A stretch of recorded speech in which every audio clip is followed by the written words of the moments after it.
Hi everyone! Welcome back sa aking channel. This is sHome, and for today's vlog, we are going to prepare or make a spicy pickled eggs.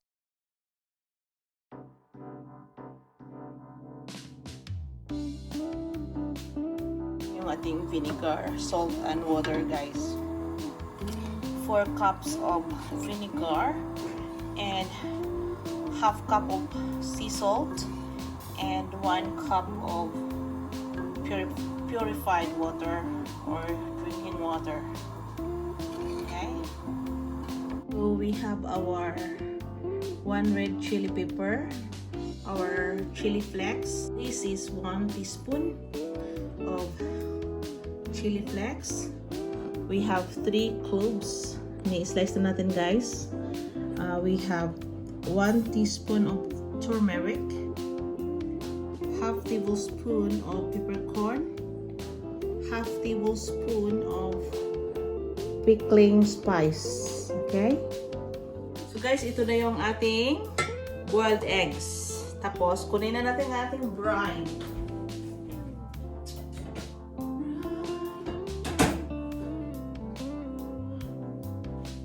So, this is our brine. A combination of salt, water, and vinegar. So first thing first, guys, ilagay na natin ang ating turmeric sa ating jar.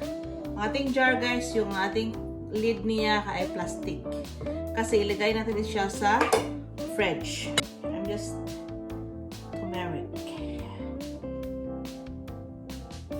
Siya nga pala, guys, ang ating eggs ay 26 pieces. So, tingnan lang natin, guys, kung ilan ang makasya dito, guys. Dami akong at ilagay natin ang ating garlic. Half, hindi lahat. I-half-half lang natin, guys. Ang ating pickling spice, a little bit. And our pepper, a little bit. And our chili also.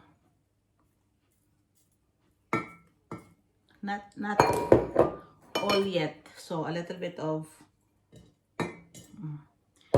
red chili.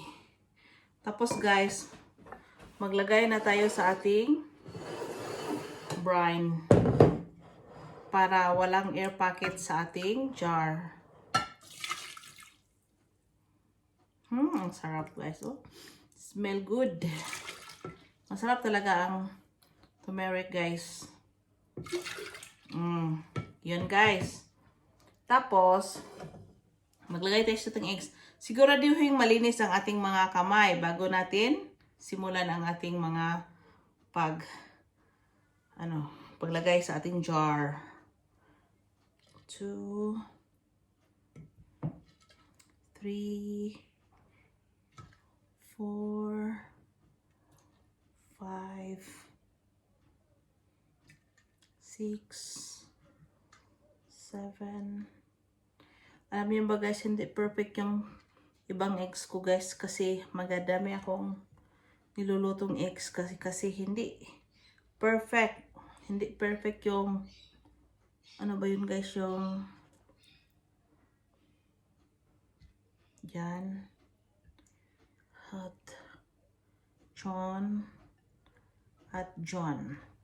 Tapos, like our garlic and our chili, red chili, and our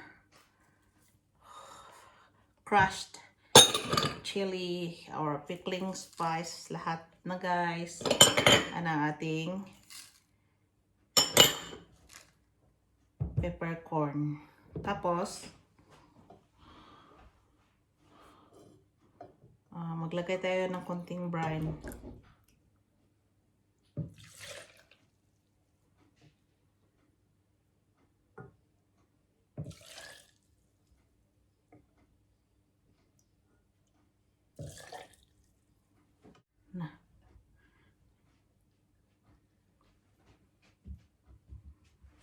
So,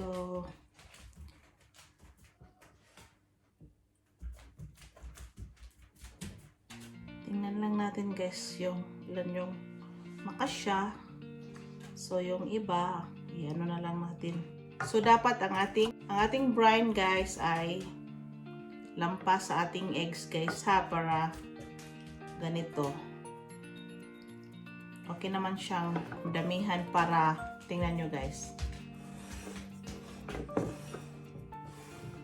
So meron tayong remaining. Tingnan nyo guys.